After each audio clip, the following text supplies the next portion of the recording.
नमस्कार, top 10 news में आप सभी दर्शकों का बहुत स्वागत। मैं हूं आपके साथ राहुल। सौमित्र। रायपुर से बड़ी खबर है।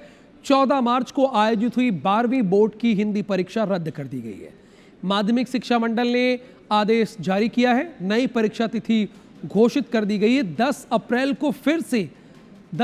को 14 मार्च वाली परीक्षा फिर से होगी। 10 अप्रैल को आयोजित की जाएगी। पेपर लीक होने का एनएसयूआई ने दावा किया था। विरोध के बाद माध्यमिक शिक्षा मंडल ने एफआईआर दर्ज करवाई थी। यह नया शेड्यूल आ गया है। अब जो 14 मार्च को परीक्षा हुई थी उसमें पेपर चूंकि लीक हो गया था। अब ये 10 अप्रैल को एग्जाम इसका होगा।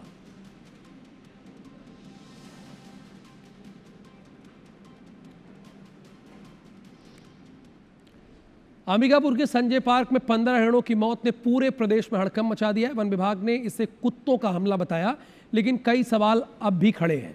इस मामले में एक डेप्यूटी रेंजर समेत 5 अधिकारियों को निलंबित किया गया। समिति भंग कर दी गई और जांच सीसीएफ स्तर के अधिकारियों को सौंप दी गई है।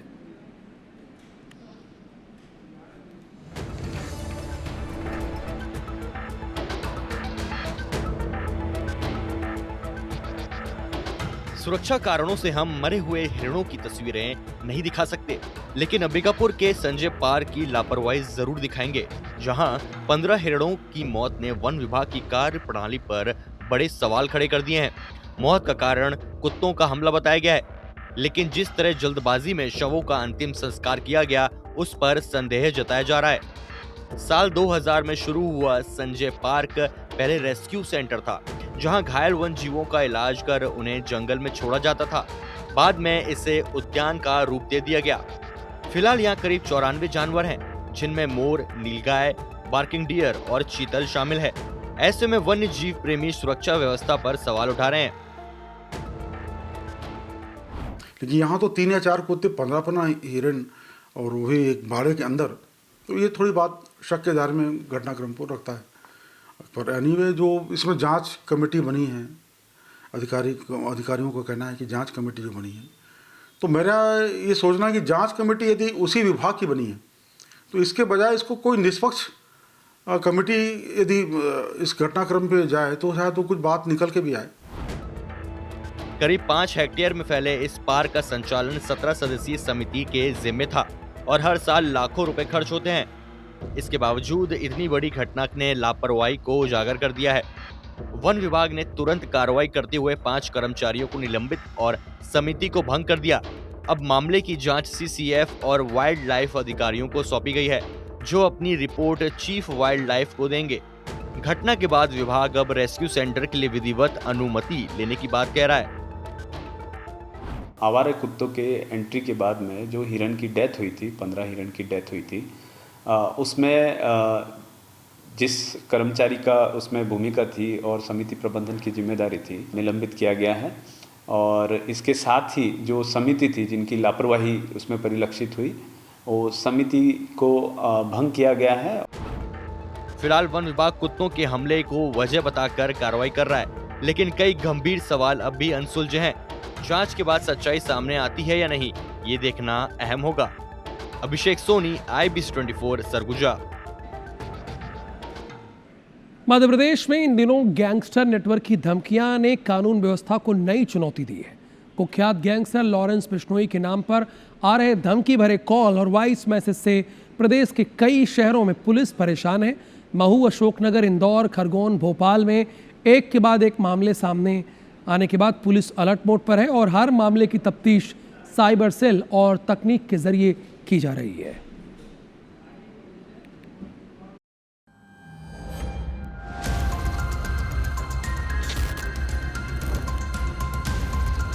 मध्य प्रदेश में अपराध का नया ट्रेंड तेजी से पैर पसार रहा है। अब बंदूक से ज्यादा खौफ फोन कॉल और वॉइस नोट से फैलाया जा रहा है और नाम लिया जा रहा है गैंगस्टर लॉरेंस बिश्नोई का। एक के बाद एक बड़े शहरों में कारोबारियों को करोड़ों की रंगदारी के लिए धमकाया जा रहा है। पिछले कुछ दिनों में मध्य प्रदेश के अलग अलग शहरों से रंगदारी और धमकी के कई सनसनीखेज मामले सामने आए। बीते दिनों अशोकनगर में वॉइस नोट के जरिए कारोबारी से 10 करोड़ रुपए की मांग की गई। तो महू में अस्पताल संचालक को 5 करोड़ देने की धमकी मिली और इंदौर में रियल एस्टेट कारोबारी से 15 करोड़ की रंगदारी मांगी है। वहीं खरगोन में कपास व्यापारी के घर के बाहर फायरिंग कर वीडियो भेजा गया, जबकि भोपाल में ज्वेलर से हैरी बॉक्सर बनकर व्हाट्सएप कॉल के जरिए 10 करोड़ की रंगदारी मांगी। इन धमकियों ने मध्य प्रदेश पुलिस की चिंता बढ़ा दी है। लगभग सभी मामलों में समान पैटर्न सामने आने के बाद पुलिस अब cyber tracking, call detail analysis और वॉइस सैंपलिंग के जरिए आरोपियों तक पहुंचने की कोशिश कर रही है। साथ ही ये भी जांच कर रही है कि ये मामले वास्तव में लॉरेंस गैंग से जुड़े हैं या कि स्थानीय बदमाश लोगों में दहशत फैला रहे हैं। जहाँ तक है ये नंबर बाहर का पाया जा रहा है और अब इसमें क्या बाहर का है तो इसका जो आईपी एड्रेस डिटेक्ट होगा या फिर इसके अलावा इंटरनेट जनरेटेड कॉल तो नहीं है कि वीपीएन का इस्तेमाल तो इसमें नहीं किया गया है, तो वीपीएन को भी लेटर लिखा जाए। टेक्निकल एविडेंसेज भी कलेक्ट किया रहे हैं। साथ में अगर जिस तरह के जो नाम सामने आ रहे हैं उनके, चूंकि ये यहाँ का कोई ऐसा, यहाँ कोई मध्य प्रदेश में उनका कोई ऐसा रूट नहीं है, उनसे मध्य प्रदेश में कौन इनसे मिलते जुलते हैं या फिर कौन जुड़े हुए हैं, इसके अलावा ये कहाँ रहते हैं, वहाँ पर भी टीम आने वाले समय में भेजी जाएगी। तो वहीं साइबर एक्सपर्ट्स के मुताबिक ऐसे मामलों की जांच में सबसे अहम भूमिका डिजिटल ट्रेल की होती है। लेकिन अपराधी अब वर्चुअल नंबर, वीओआईपी कॉलिंग, फर्जी सिम और एनक्रिप्टेड ऐप्स का इस्तेमाल कर अपनी पहचान छिपाने की कोशिश करते हैं, जिससे जांच जटिल हो जाती है। इसके अलावा फर्जी पहचान और बार बार बदलते डिजिटल प्लेटफॉर्म के कारण पुलिस को तकनीकी और कानूनी दोनों स्तर पर सतर्क रहकर मल्टी लेयर जांच करनी पड़ती। इनको ट्रैक करने के लिए क्या होता है, सबसे पहले कॉल डिटेल निकाली जाती है और यदि हमें वीपीएन प्राप्त होता है तो वीपीएन को लेटर लिखा जाता है, जिससे उसका हम ओरिजिनल आईपी ट्रैक करने की कोशिश करते हैं। सेकंड, जब भी इन एप्लीकेशनों का इस्तेमाल होता है तो इनके पर्टिकुलर मोडस ऑपरेंडी होते हैं, उनका जो एक प्रोसीजर होता है उनको हम फॉलो करके इसकी डिटेल को हम गैदर करते हैं। कुल मिलाकर इन लगातार सामने आ रहे मामलों ने ये साफ कर दिया है कि अपराध का स्वरूप तेजी से बदल रहा है और अब तकनीक के जरिए डर का नेटवर्क खड़ा किया जा रहा है। ऐसे में पुलिस के सामने न सिर्फ आरोपियों तक पहुंचने की चुनौती है, बल्कि आम लोगों में भरोसा बनाए रखना भी बड़ी जिम्मेदारी है।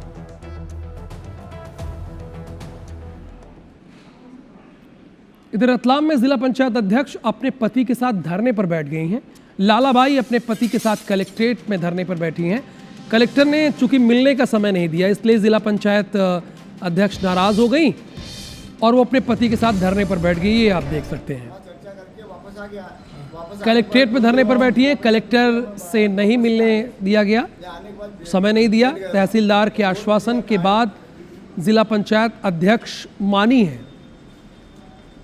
अब सोचिए, जिला पंचायत अध्यक्ष मिलने के लिए रिक्वेस्ट कर रही है कलेक्टर से, डीएम साहब से, और डीएम साहब ने समय ही नहीं दिया।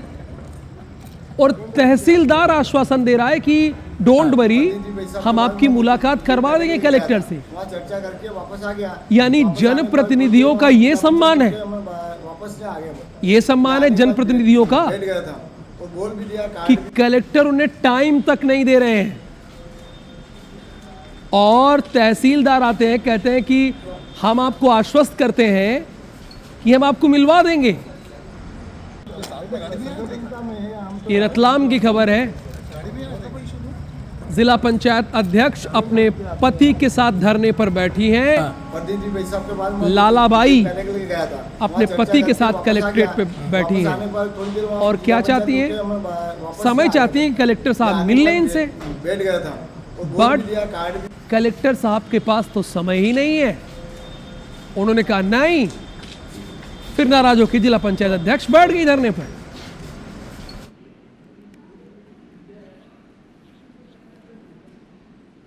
ये एमपी है। इधर ग्वालियर में 2nd बटालियन में पुलिस की छापेमारी कार्रवाई हुई। जुआ खेलते 2 सिपाही गिरफ्तार समेत 10 लोग गिरफ्तार किए गए। अब बताइए, जिनकी जिम्मेदारी है जुआ को रोका जाए, वो भी जुआ खेल रहे हैं। 2,90,000 रुपए और 9 मोबाइल जब्त कर लिए गए। क्राइम ब्रांच और कंपू पुलिस की यह संयुक्त कार्रवाई है।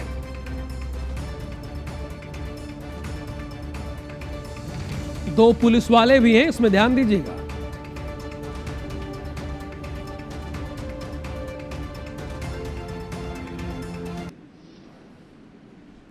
मुख्यमंत्री डॉक्टर मोहन यादव की अध्यक्षता में राजधानी भोपाल में आयोजित कैबिनेट की बैठक में आज कई महत्वपूर्ण प्रस्तावों पर मुहर लगी। सरकार ने प्रदेश के सरकारी कर्मचारियों और पेंशनर्स को बड़ी सौगात दी है। महंगाई भत्ते में 3% की बढ़ोतरी का निर्णय लिया गया है। इस फैसले के बाद कर्मचारियों का महंगाई भत्ता 55% से बढ़ाकर 58 हो गया है, जो 1 जुलाई 2025 से प्रभावी माना जाएगा। इसी तरह पेंशनर्स के लिए 1 जनवरी 2025 से महंगाई राहत में 3% की वृद्धि की गई है। खास बात यह है कि ये पेंशनर्स की 1 जनवरी 2025 से 31 मार्च 2026 तक की एरियर्स की राशि एकमुश्त प्रदान की जाएगी।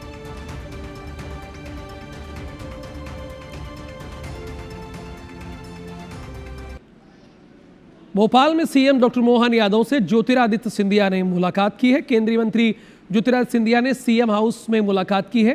राजनीतिक नियुक्तियों पर मुख्यमंत्री और सिंधिया के बीच चर्चा हुई है और यही वजह है कि ये मुलाकात भी हुई है। सीएम हाउस में डॉक्टर मोहन यादव से ज्योतिरादित्य सिंधिया की मुलाकात हुई है। केंद्रीय मंत्री ज्योतिरादित्य सिंधिया ने सीएम हाउस में मुलाकात की है।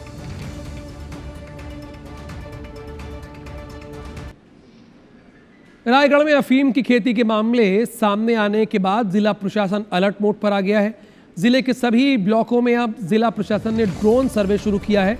राजस्व विभाग, कृषि विभाग और पुलिस की संयुक्त टीम सभी ब्लॉकों में ड्रोन सर्वे करा रही है। आरआई पटवारियों की भी ड्यूटी लगाई गई है, जो लगातार आउटर इलाकों का सर्वे कर रहे हैं। प्रदेश में एक के बाद एक करके अफीम के मामले सामने आ रहे हैं और उसके बाद पूरा प्रशासन एक्शन मोड पर है। ताज़ा तस्वीरें देखिए, ये आपको ड्रोन नज़र आ रहा होगा और ये ड्रोन जो है ये इस बात का परिचायक है कि पूरे ज़िले में अब इस नई टेक्निक से मॉनिटरिंग की तैयारी की जा रही है। ये जो तस्वीर देख रहे हैं, ऐसे पूरे 9 ब्लॉकों में इस तरह की ये ड्रोन जो है उसके जरिए सर्वे किया जा रहा है। कोशिश ये की जा रही है कि ऐसे इलाके जहां पर कहीं ना कहीं प्रशासन की निगाह नहीं पहुंच पा रही है, तो इस ड्रोन के जरिए उन इलाकों पर पहुंचने की कोशिश की जा रही है और इसके सार्थक परिणाम नज़र आ रहे हैं। एसडीएम मौके पर मौजूद हैं। सर, ये बताएंगे किस तरह से ये सर्वे पूरे ज़िले में हो रहा है? देखिए, नशा मुक्त रायगढ़ है ना, इस अवधारणा पे काम करते हुए वर्तमान में जैसी कुछ अफीम के उत्पादन संबंधी बातें संज्ञान में आई, इसी बात को ध्यान में रखते हुए जिला प्रशासन रायगढ़ द्वारा एक अभिनव पहल का शुभारंभ किया गया है। ड्रोन सर्वे, जिन ऐसे क्षेत्र जो कि संवेदनशील हैं, ऐसे क्षेत्रों में हम लोग ड्रोन सर्वे की कार्रवाई को अंजाम दे रहे हैं। इस ड्रोन सर्वे में मुख्य रूप से एक ड्रोन के माध्यम से ये देखा जा रहा है कि कहीं किसी प्रकार का अनैतिक रूप से किसी फसल का उत्पादन तो नहीं हो रहा है। और निश्चित रूप से आज जो देख रहे हैं आपके, आज लेलुंगा में अलग अलग 3 स्थानों पर पाई, इसी का एक सार्थक परिणाम है कि हमारे द्वारा इसमें ड्रोन सर्वे में चीज़ सामने लाई गई। ये सर किस तरह की ये पूरी प्लानिंग जिले को लेकर की गई? इसके लिए एसएसपी सर के मार्गदर्शन में, कलेक्टर सर के मार्गदर्शन में यहाँ पे एक एंटी नारकोटिक्स टास्क फोर्स का गठन किया गया है, जिसका प्रमुख कार्य ये है कि कुछ ऐसे जो सेंसिटिव एरियाज़ हैं जहाँ पे होने की संभावना है, और दूसरा ये भी है कि कुछ बाहर के राज्यों से, जैसे हमने पिछला जो हमने अफीम की खेती पकड़ी थी, वहाँ पे झारखंड से कुछ लोग आए हुए थे, यहाँ पे काम कर रहे थे, तो उन पे भी नज़र रखने की बात है। फिर उसके बाद जो हमारे थाना के लेवल पे जो पॉलिसी हमारी ये है कि वो कोटवारों से कंटिन्यूअसली टच में रहें, जो वहाँ के सरपंच हैं, जो वहाँ के प्रतिनिधि हैं, उनसे टच में रहें, उनको सेंसिटाइज भी करें। कुछ लोग को इसकी जानकारी नहीं है कि दिखती कैसी है, तो उसका प्रसारण भी किया जा रहा है।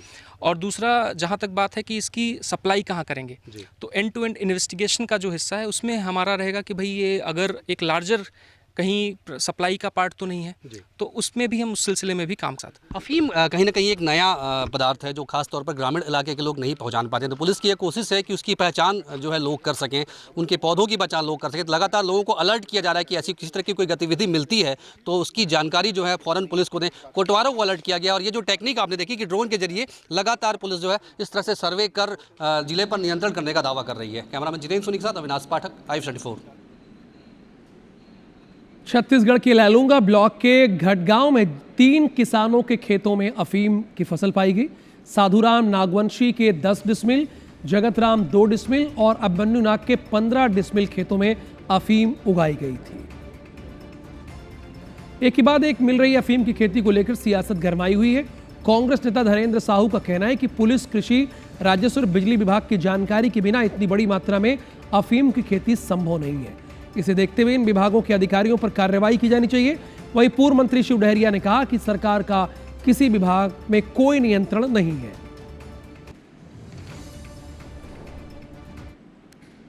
इतनी बड़ी जो अपराध है ये बिना सरकार के संरक्षण के संभव नहीं है।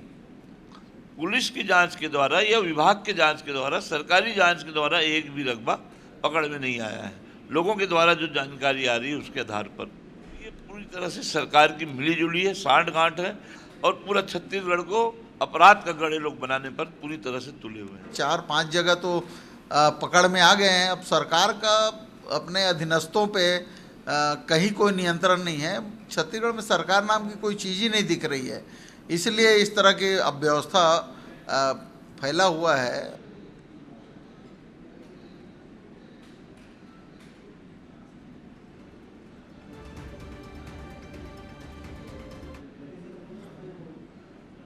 कोई अफीम की यदि कोई खेती कहीं पकड़ाई है, इसका मतलब ये नहीं कि कल लगा है और आज सामने आ रही है बातें। ये कहीं ना कहीं कोई एक तंत्र है जो लगातार जिस तरीके से चीज़ें सामने आ रही हैं, और मुझे तो लगता है इसका सकारात्मक पक्ष देखना चाहिए कि अफीम की खेती जो अब तक पकड़ाई नहीं आ रही थी, कांग्रेस के समय, बीजेपी के समय मुस्तैदी के साथ में वो तमाम अफीम की खेती को पकड़ा जा रहा है। रीवा में व्यावसायिक गैस सिलेंडरों की कमी से संकट की स्थिति बन गई है। होटल और रेस्टोरेंट कारोबार बंद होने की कगार पर है। हालात लगातार बिगड़ते जा रहे हैं, जिससे कारोबारियों में चिंता बढ़ गई। गैस आपूर्ति बाधित होने से कैंटीन, रेस्टोरेंट, चौपाटी, ढाबे बंद होने लगे। कैंटीन, रेस्टोरेंट संचालकों का कहना है कि जहां पहले महीने भर में संतोषजनक कमाई कर लेते थे, अब कर्मचारियों का वेतन और अन्य खर्च निकालना भी मुश्किल हो गया है।